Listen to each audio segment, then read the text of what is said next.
जय हिंद मित्रांनो. आज आपण राज्यसेवा पूर्व परीक्षा 2017 चे इतिहासाचे क्वेश्चन्स पाहणार आहोत. तर let start with the question number 10. सविनय कायदेभंग चळवळीबद्दल नॉट ट्रू स्टेटमेंट विचारलेलं आहे. तर लास्ट ऑप्शन पासून वाचूयात. व्यापारी समूहाने सरकारला मदत केली. सविनय कायदेभंग चळवळीमुळे काँग्रेस संघटना 1921-22 पेक्षाही ग्रामीण विभागात बलवान बनली होती. नागालँडची राणी गेल्डुनीने वयाच्या 13व्या वर्षी बंड पुकारले आणि 15 वर्षाची कारावासाची शिक्षा भोगली. खान अब्दुल गफार खान ने लाल शर्टवाल्या स्वयंसेवकाचे संघटन करून सरकारविरुद्ध एक तीव्र अहिंसक मार्गाने चळवळ सुरू केली. त्यात कर न देणे हेही अंतर्भूत होते. तर मित्रांनो, आपल्याला नॉट करेक्ट विचारलेला आहे. ज्यावेळेस आपण ऑप्शन वाचले त्यावेळेस तुम्हाला कोणतं ऑप्शन सर्वात जास्त बरोबर असं वाटलं? मित्रांनो, सर्वात जास्त बरोबर आपल्याला वाटलं असणार आहे सविनय कायदेभंग चळवळीमुळे काँग्रेस संघटना बलवान ठरली. म्हणजे हे भारतीयांच्या फेवर मधलं एक पॉझिटिव्ह स्टेटमेंट आहे. म्हणजे भारतीयांनी इंग्रजांविरुद्ध एक लढा दिला. ओके. आता दुसरं स्टेटमेंट बघा. याच्यामध्ये काय केलंय? बंड पुकारला आणि कारावासाची शिक्षा भोगली. ओके. हे एक भारताच्या फ्रीडम स्ट्रगल मधला एक पॉझिटिव्ह सेन्स दाखवतो. आता ऑप्शन एक बघा. खान अब्दुल गफार खान यांनी सरकार विरुद्ध एक तीव्र चळवळ अहिंसक मार्गाने सुरू केली आणि कर न देणे हे पण त्यात अंतर्भूत होते. बघा हे मित्रांनो, आपण कॉमन सेन्स जरी लावला तर आपल्याला हे तिन्ही स्टेटमेंट एका सेन्स मध्ये बोलतानाचे दिसतात. आता लास्टचा ऑप्शन बघा. व्यापारी समूहाने सरकारला मदत केली. अरे नाही केली बाबा. सरकार हे ब्रिटिश सरकार होतं आणि दुसरं म्हणजे जे भारतीय व्यापारी होते त्यांच्यावरती सरकार जास्त टॅक्स लावायचा ऍज कम्पेअर टू युरोपियन जे व्यापारी होते त्यांच्यापेक्षा. तर ते का मदत करणार? तर असं कॉमन सेन्स जरी लावून इलिमिनेशन मेथडनं तुम्ही याचा आन्सर काढू शकता. तर मित्रांनो, आपण याच्याबद्दल थोडी रिव्हर्स इंजिनिअरिंग करूयात. याच्याबद्दल अजून जाणून घेऊयात. सविनय कायदेभंग चळवळ ही 1930 ते 1934 ह्या ड्युरेशन मध्ये चालू होते. तर 1930 साली महात्मा गांधीजी यांच्या नेतृत्वाखाली दांडी मार्च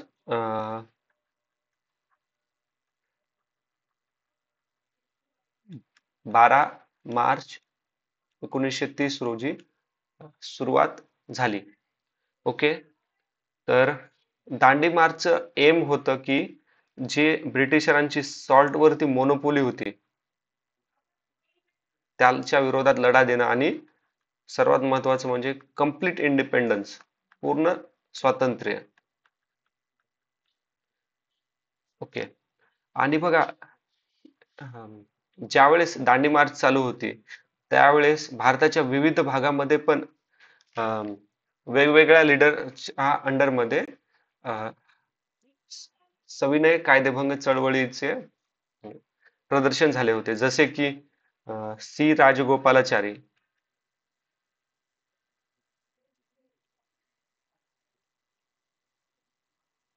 यांच्या नेतृत्वाखाली तमिळनाडूमध्ये, त्यानंतर आहे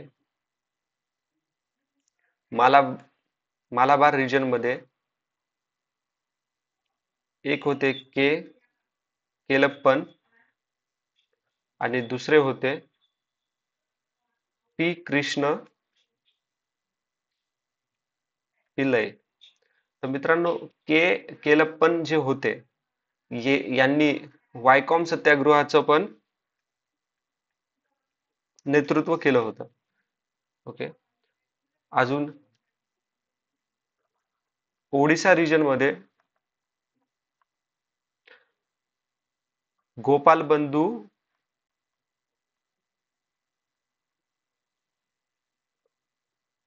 चौधरी यांनी नेतृत्व केलं होतं. आता मित्रांनो, ज्या वेळेस दांडी मार्च चालू होती त्यावेळेस फक्त मेलच नव्हते, म्हणजे पुरुषच नव्हते, तर स्त्रियांनी पण खूप महत्वाची भूमिका बजावली होती. जसे की सरोजिनी नायडू, त्याच्यानंतर इमाम साहिब, पुन्हा मणिलाल गांधी. मित्रांनो, हे जे रेड शर्ट व्हॉलंटियर्स होते, हे पेशावर मध्ये ऑर्गनाइज झालं होतं यांचा लढा. ओके. त्याच्यानंतर आहे बघा, ज्यावेळेस भारताचं इंटरियम गव्हर्नमेंट स्थापन झालं 1946 मध्ये, 1946 ला, त्यावेळेस राणी गेंडिलुनेला रिलीज करण्यात आलं होतं जेलमधनं. ओके. आणि अजून काय, बस. आता नेक्स्ट क्वेश्चन. यांच्याशिवाय देशातील जवळजवळ सर्व प्रमुख व्यक्ती राष्ट्रीय सभेत सामील झाल्या होत्या.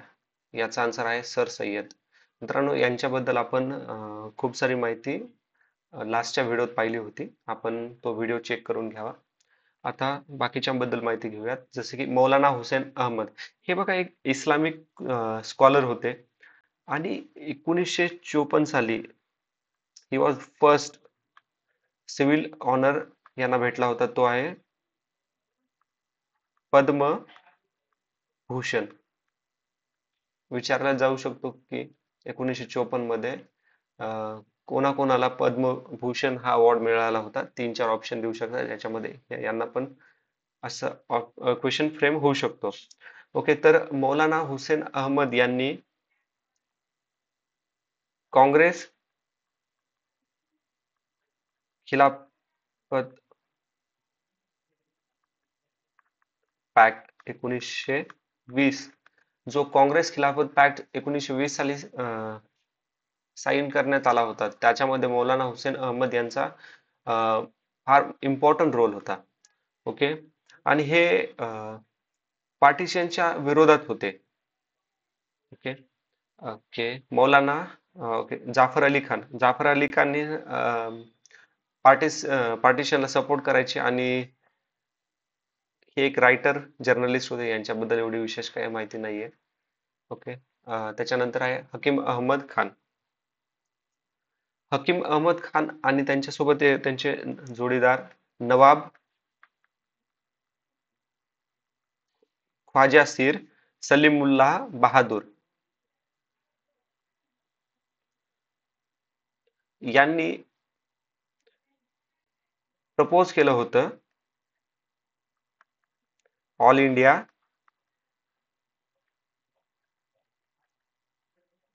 मुस्लिम लीगचं.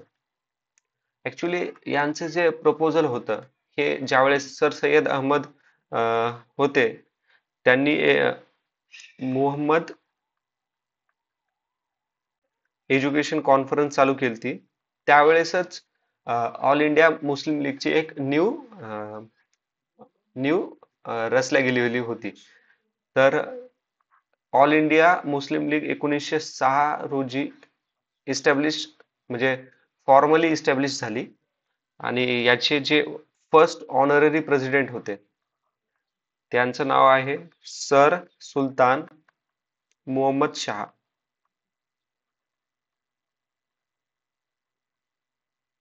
यांनाच आगा खान 3 असं पण म्हणलं जातं. जिन्नांनी 1913 रोजी ऑल इंडिया मुस्लिम लीगला जॉईन केलं होतं. ओके. तर नेक्स्ट क्वेश्चन पाहूयात आता आपण. Question number 12.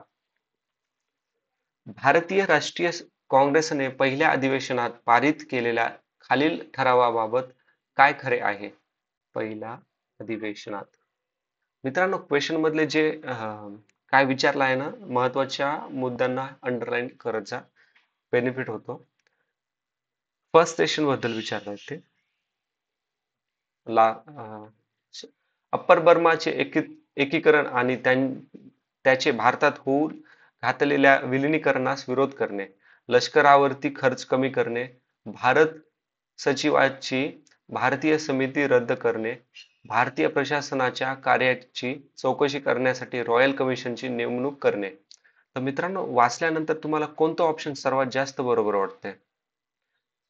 बरोबर आहे. ऑप्शन क हे सर्वात जास्त बरोबर आहे, कारण की लष्करावरती खर्च ब्रिटिशर खूप करायचे आणि त्याचा वापर ते त्यांच्या अम, त्यांच्या बेनिफिटसाठी ते जास्त करायचे. त्यांना काही गरज नव्हती भारतीय सैनिक जगतात का मरतात.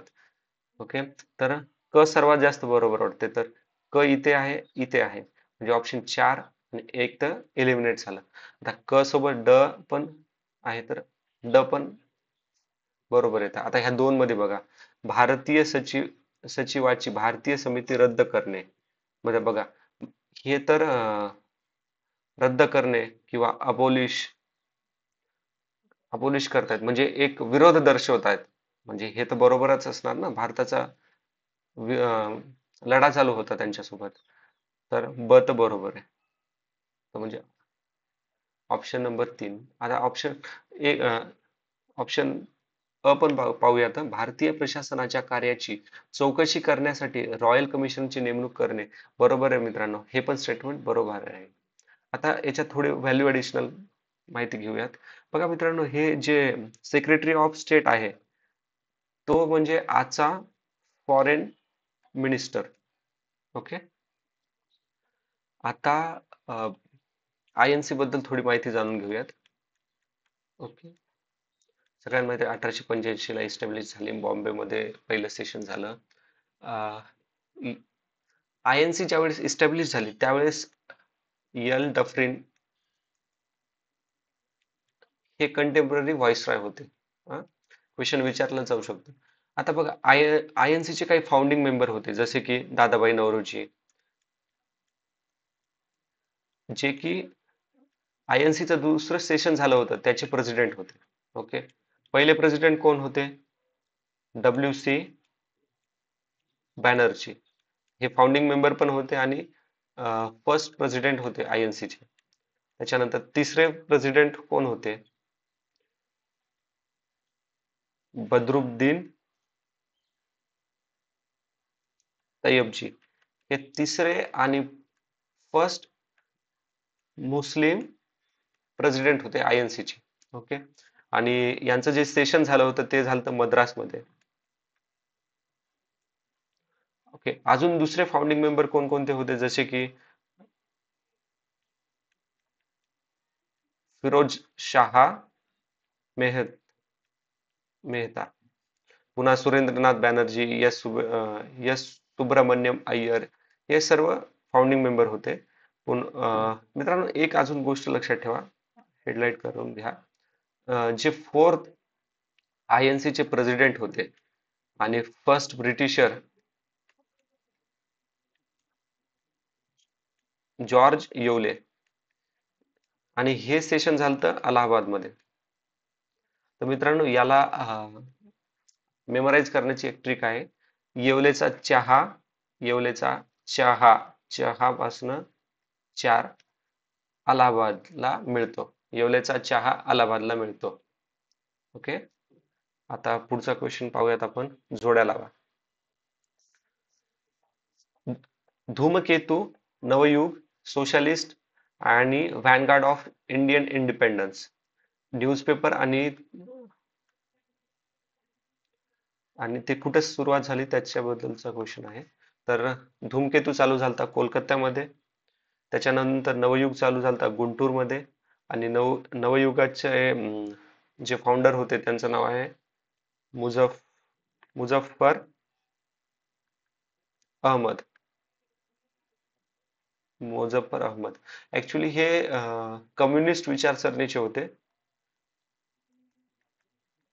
आणि बेंगाली जर्नलिस्ट पॉलिटिशियन्स होते ते.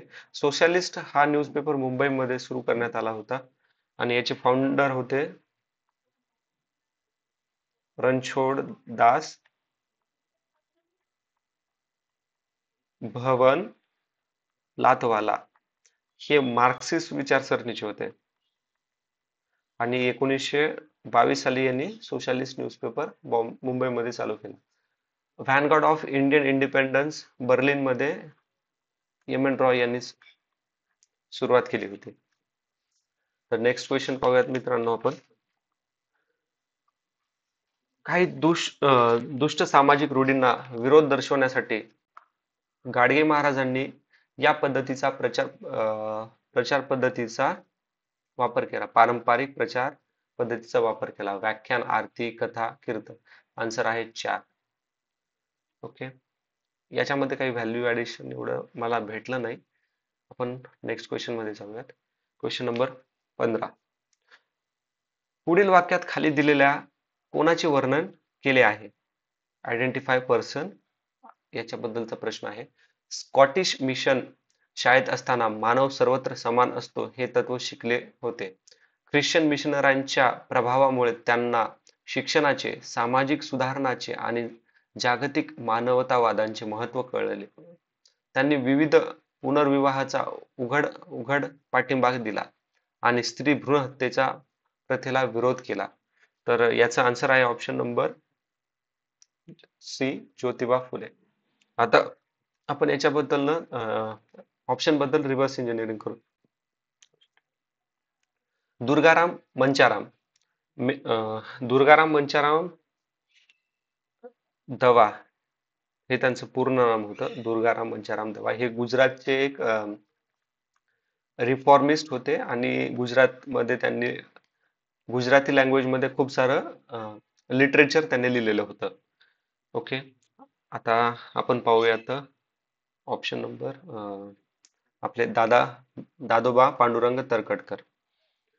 मित्रांनो, दादोबा पांडुरंग तरखडकर हे एक महान व्यक्तित्व होतं. त्यांना मराठीचे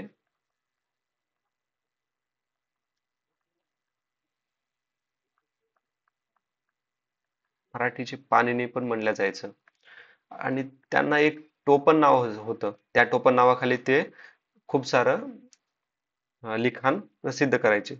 त्याच जगदवासी आर्य. ओके. त्याच्यानंतर दादोबा पांडुरंग तरखडकर यांनी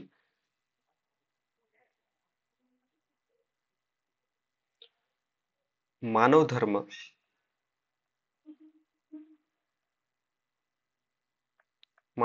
सभा याची स्थापना 1844 साली सुरत येथे केली होती. ओके. आणि मानवधर्म सभामध्ये दुर्गाराम मंचाराम जे होते हे पण याचे एक फाउंडिंग मेंबर होते. तर मानवधर्म सभा यांची विचारसरणी अशी होती की ही कास्टलेस म्हणजे कास्टवर विश्वास ठेवायचे नाहीत आणि no middleman to reach God, म्हणजे देवापाशी जर तुम्हाला काही मागायचं असेल तर कोणी मधला माणूस नाहीये. तुम्ही देवाशी डायरेक्टली कॉन्टॅक्ट करू शकतात, अशी यांची विचारसरणी होती. ओके. तर मानवधर्म सभा अजून अजून काय राहिले? ओके. अजून 1849 रोजी दादोबा तरखडकर यांनी परमहंस सभा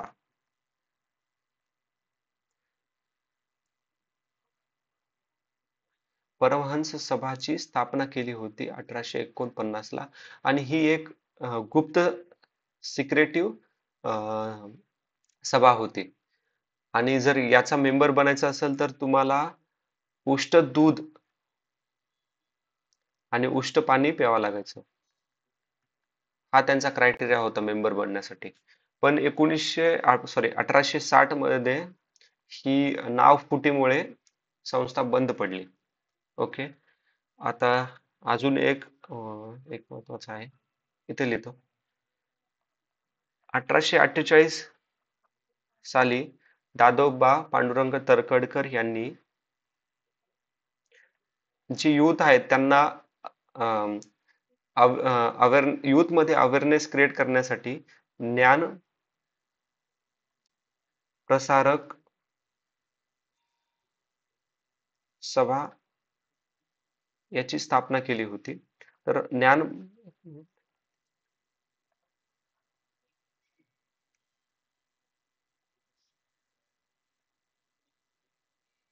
प्रसारक, ज्ञान प्रसारक सभा. ओके, ज्ञान प्रसारक सभा. आणि ह्या ज्ञान प्रसारक सभेचे मेंबर कोण कोण होते? नवरोजी, दा, दादाभाई नवरोजी, पुन्हा आपले जस्टिस रानडे, पुन्हा डॉक्टर भाऊ दाजी लाड, पुन्हा होते गोविंद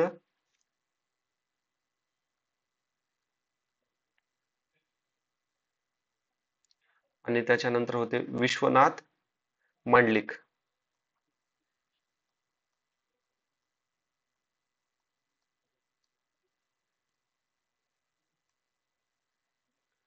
ओके, अजून मित्रांनो अजून हो. ओके, हा एक राहिला होता आठवला.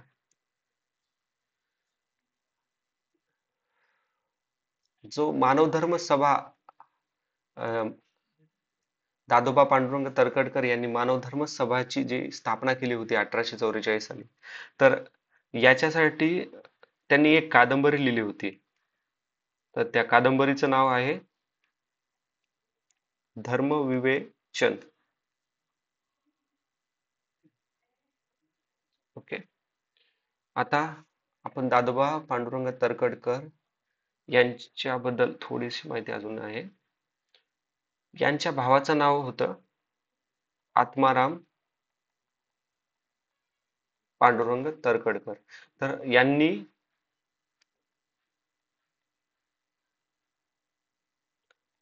प्रार्थना सभा,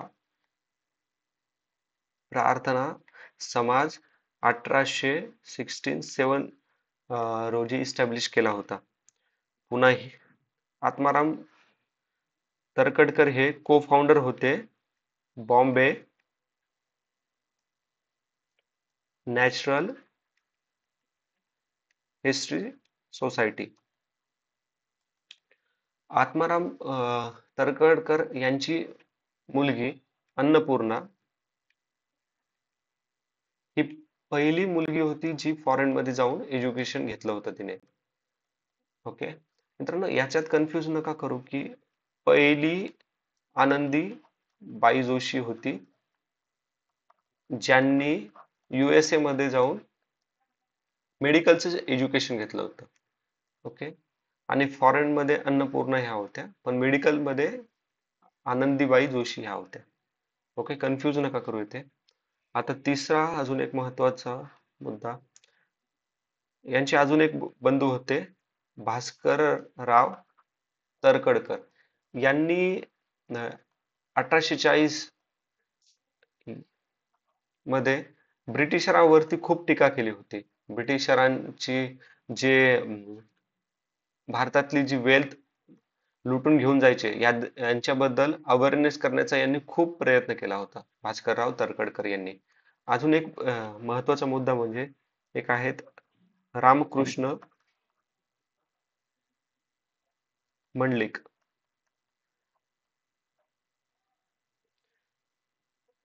यांनी हे पहिले होते ज्यांनी टीका केली ती इकॉनॉमिकल लूट बाय ब्रिटिशर.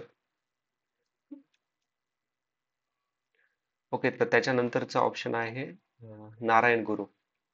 नारायण गुरु हे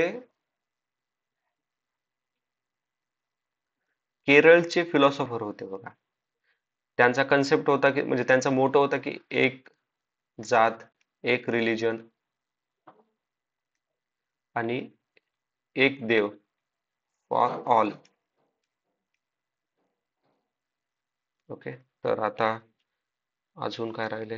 हा, आता तर मित्रांनो, आजच्या व्हिडिओत एवढंच. जर तुम्हाला व्हिडिओ आवडला असेल तर प्लीज लाईक, शेअर, सबस्क्राईब करा.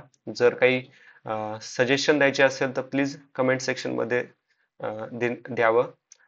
थँक्यू मित्रांनो. जय हिंद.